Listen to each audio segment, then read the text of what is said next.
నువ్వలా మాట్లాడుకో. నీ ఆశని నేను తీరుస్తానమ్మా. వాడి సంగతి నేను చూసుకుంటాను. ఈసారి ఏ కారణంతోనూ వాడిని క్షమించేదే లేదు. నేను బతికున్న విషయమే వాడికి తెలీదు లక్ష్మమ్మ. అలా నేను అర్జున్ ప్లాన్ చేశాం. ఈ ఇంట్లో మీకు మాత్రమే నేను శివగామినని తెలుసు, కానీ రావణ్ దృష్టిలో నేను చైత్రని. మీరు ఏం తెలియనట్టే ఉండాలి, జాగ్రత్తగా ఉండాలి. మీరందరూ నాకు సహకరించాలి, అర్థమైందా? ఆ డ్రైవర్ కూడా ఆ రావణ్ మనిషే.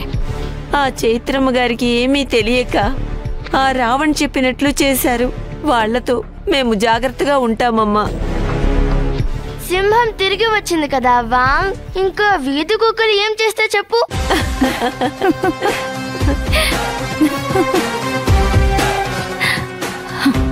ఇన్నాళ్ళు వాడు నన్ను ఆట ఆడించాడు. ఇక నుంచి నా ఆట మొదలు పెడతాను. సింహం ఎప్పుడూ సైలెంట్గానే ఉంటుంది, కానీ దానికి కోపం వస్తే అది చేసే విధ్వంసాన్ని ఏ మృగము తట్టుకోలేదు.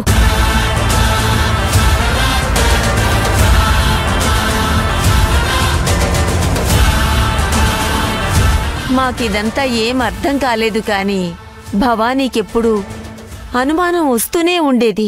ఎక్కడో ఏదో తేడా ఉందని గుడికి వెళ్లి దేవిని కలిసొచ్చి రోజంతా ఈ ఇంట్లో నరసింహస్వామి పూజ చేసింది తెలుసా?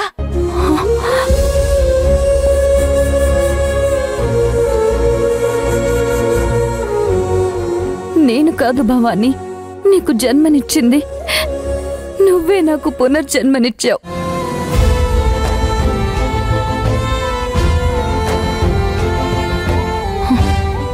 మీరందరూ ఉండగా ఆ రావణ్ అంతటి వాళ్ళు ఎంతమందొచ్చినా కూడా ఎదురిస్తాను.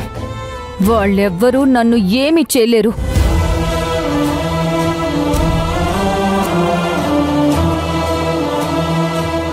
మీరందరూ జాగ్రత్తగా ఉండి ఎలాంటి సమస్య రాకుండా చూసుకోవాలి. నోరు జారకూడదు, ఈ విషయం బయటికి తెలియకూడదు.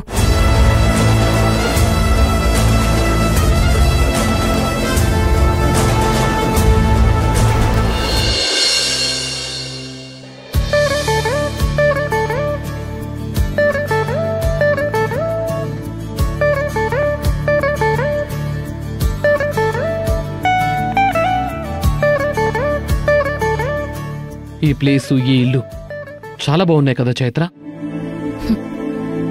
అవును, ఇల్లు బాగుంది, మనస్సు బాలేదు. ఏమైంది చైత్ర? ఇల్లంటే ఇంట్లో ఉండే టైల్సు, రంగులు, గోడలు, ఫర్నిచర్ కాదు కదా. ఇల్లంటే మనుషులు, కుటుంబం. నాన్న, అక్క, చెల్లి, పిల్లలు, నువ్వు, నేను అందరం కలిసుంటేనే కదా ఆ ఇంటికి అందం, మనకి అందం. మనకు మళ్ళీ పాత రోజులు వచ్చే కాలం ఎంతో దూరంలో లేదు చైత్ర. నువ్విలా అంటున్నావు, కానీ గడిచిన కొన్ని రోజుల్లో మన పరిస్థితి తలుచుకుంటే ఇది ఇంకా బెటర్ కదా.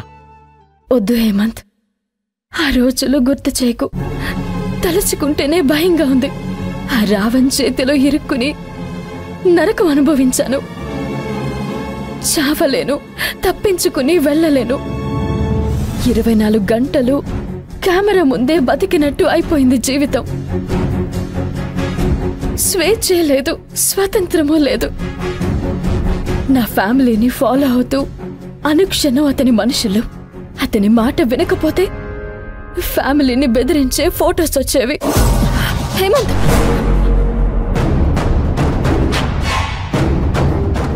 ఎక్కడికి వెళ్తున్నావు హేమంత్? వాణ్ణి చంపడానికి.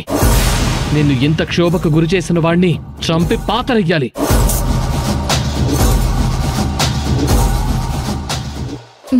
వద్దు హేమంత్, ఇంత ఆవేశం వద్దు. శివగామి మేడం, అర్జున్ సార్ వాళ్ళు ఆ రావణ్ణి హ్యాండిల్ చేస్తారు. నన్ను బంధించి నరకం చూపించాడు, ఫోన్ లాక్కున్నాడు. నేను నిన్ను మళ్ళీ కలవగలనా అని ఆలోచించే టైంలో అర్జున్ సార్ వచ్చి నన్ను సేవ్ చేశారు.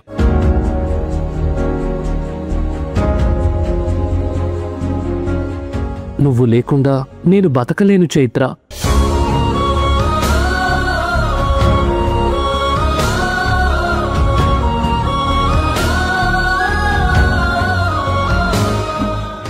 హేమంత్, నేను లేకపోతే బ్రతకలేవా నువ్వు?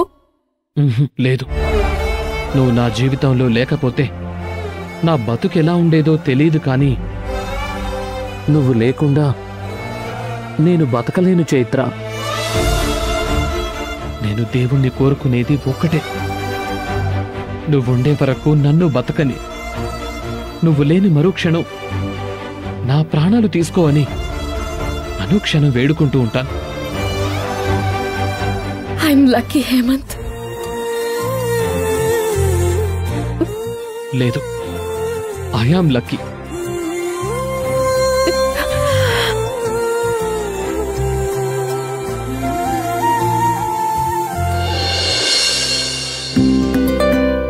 నేను తీసిస్తాను.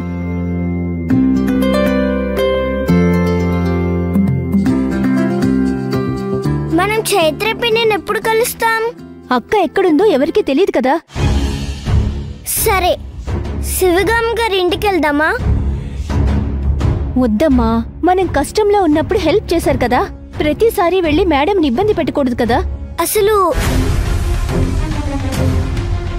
నేను వచ్చి వెళ్ళిన విషయం ఎవ్వరికీ చెప్పకూడదు. పాపం తాతకు పిన్నికి ఈ విషయం తెలీదు కదా, నాకు మాత్రమే తెలుసు. పద. పిన్ని, మనమేమే ఆ ఇంట్లో ఉండం కదా, ½ అవర్లో వచ్చేద్దాం ప్లీజ్. సరే, ఫస్ట్ ఇంటికి వెళ్దాం రా.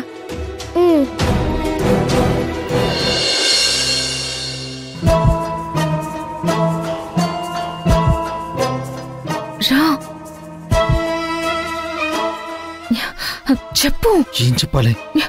హే, నీకు మీ అన్నతో మాట్లాడాలనిపిస్తే నువ్వు మాట్లాడు, నన్నెందుకు లాక్కుని వస్తున్నావు? అన్న కోప్పడితే నాకు భయం వేస్తుంది, అందుకే నువ్వుంటే ధైర్యంగా ఉంటుందని నిన్ను తీసుకొచ్చింది. ఇప్పుడు చూడు, ధ్యానం చేస్తున్నాడు, చూస్తుంటేనే భయం వేస్తుంది నాకు. ఎలా పిలవాలో అర్థం కావడం లేదు. ఏమైనా చెత్త తీసి కొంచెం నెత్తి మీద పోయినా లేచి కూర్చుంటాడు. నీ తెలివితేటలు తగలడా, బతకాలనే ఆశ లేదా?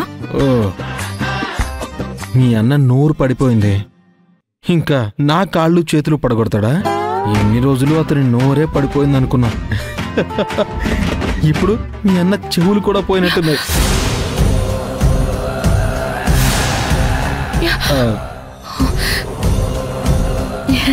అన్నా, ఈసారి ఒక మంచి డాక్టర్ని చూశాను. మనం బాంబేకి వెళ్ళి ఎవరికీ తెలియకుండా ఆపరేషన్ చేయించుకొని వద్దాం, ఏమంటావ్? నీ ఇష్టం అన్నా, నువ్వు ఎలా అంటే అలాగే.